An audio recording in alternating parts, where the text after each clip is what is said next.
Welcome to another video. In this video, we'll be looking at making an Elasticsearch client using Kotlin, Spring Boot, and Docker. So first things first is go to the start.spring.io. This is to set up our demo. I'm going to choose a Gradle project. It's going to be Kotlin because Kotlin is fun and awesome. 2.45 is good. For the sake of this demo, this isn't too important, so I'm gonna keep it as is. I'm gonna add a dependency. So we're gonna need Spring Data for Elasticsearch. Oh, there you go. And we'll start off with this and see if we need anything else. So let's generate. So we got our demo. I'm gonna put it on my desktop. So before we start, make sure you got Elasticsearch up and running. I have it running in Docker, so it's listing on port 9200. I'll be opening my IntelliJ and we'll be starting writing our client. Once I open it there, open as a project. Yes, I do choose this project. So here we go. We got our, we're gonna let Gradle do its thing, set up, download all the dependencies, make sure everything is good. Once everything's done, you'll see everything like change colors. Right, here's our demo application, and let's start writing this client. So here we go. So first thing we're gonna need is our repository. So that's gonna be an interface. We're gonna call it Elasticsearch repository, which extends Elasticsearch repository. And what it takes in, so it's going to take in your object, the object you want to save into Elasticsearch, and the ID of how we will search up that object. So we don't have an object yet, but if we're going from our last video, our entity was called customer, so we'll get that customer. And then for ID, we'll generate a UUID. So let's create our customer object. So let's do it. Let's create a data class. So a data class in Kotlin is basically just like any other class, except it's specific for entities where it generates your toString and your equals and your copy. So all you have to do is just set up your variables. So here we're gonna have ID. It's going to be a UUID, and going from last example, we'll have the val of name, which is a string. It's important to note that in Elasticsearch, we do have to mention that this is an ID, and we do have to also mention the index name. So in our case, index name, we're gonna be calling it customer. The thing why we don't just keep it at the customer here is because there's no support for like capital letters. Everything must be lowercase. So customer. So we have our Elasticsearch repository, we have our customer. So now let's create a component just to run some quick tests. Actually, let me just, so we don't get confused here, let me call this a demo Elasticsearch repository. So let's create a component, and here we're gonna it's gonna be class Elasticsearch client.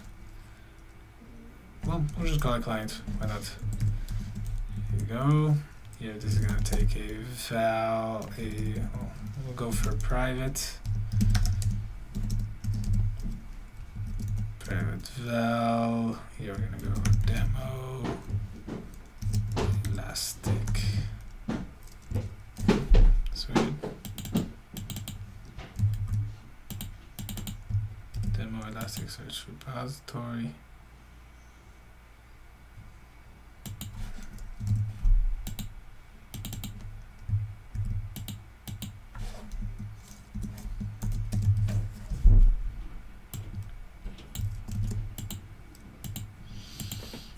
All right, so let me do this one more time. Alright, so let's create our component. So here we're gonna have a class, we'll call it, what shall we call it? Demo Elastic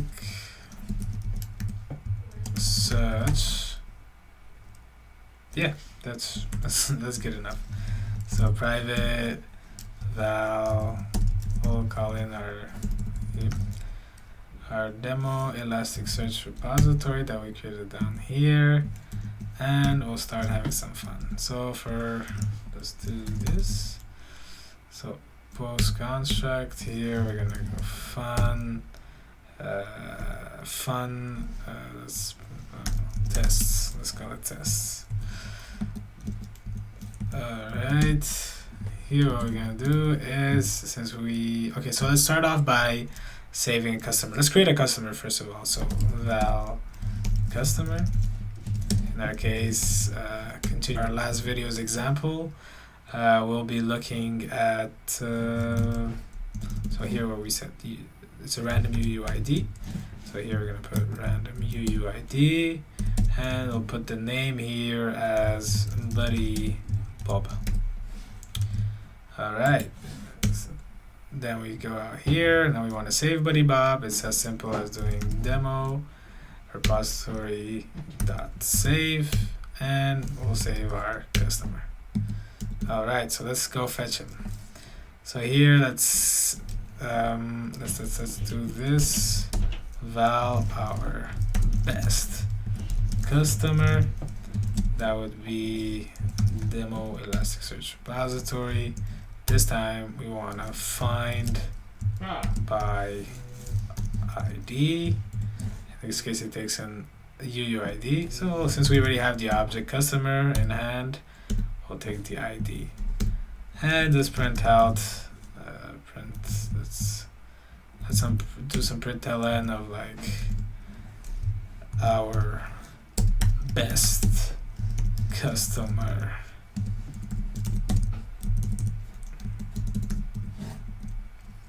It's gonna be our best customer.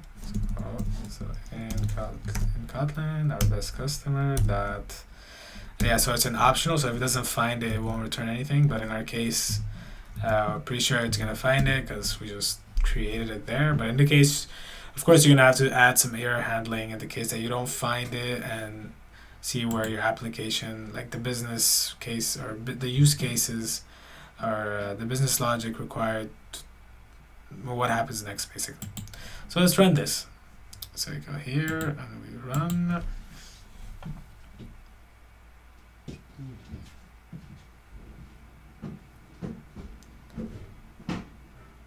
Alright, and voila, we got our best customer is Buddy Bob. And yeah, that's there you go. And there's other things we can do, right? In the and here we can actually, let's say we want to find by name Buddy Bob, right? So what we can do, we can create a new function here, find by name, which is going to take a name string. Find by name, what Spring Data does in the background, and it just maps the name to the entity in Elasticsearch. So let's try it out. So here we have our best customer, and here we're gonna look for our best customer, but actually let's keep this here by name. Here we're gonna, instead of putting it here, we're gonna put it by name, and in this case, and we'll get the customer name. There you go. So if I run this,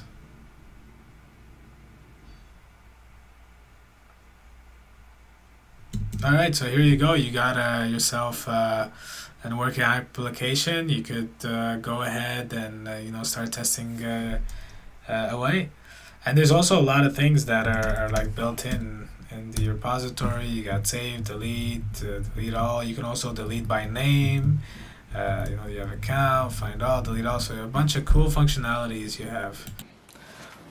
there you go. That was the video. Hope you enjoyed. Hope you learned a thing or two, and have fun with all the searching.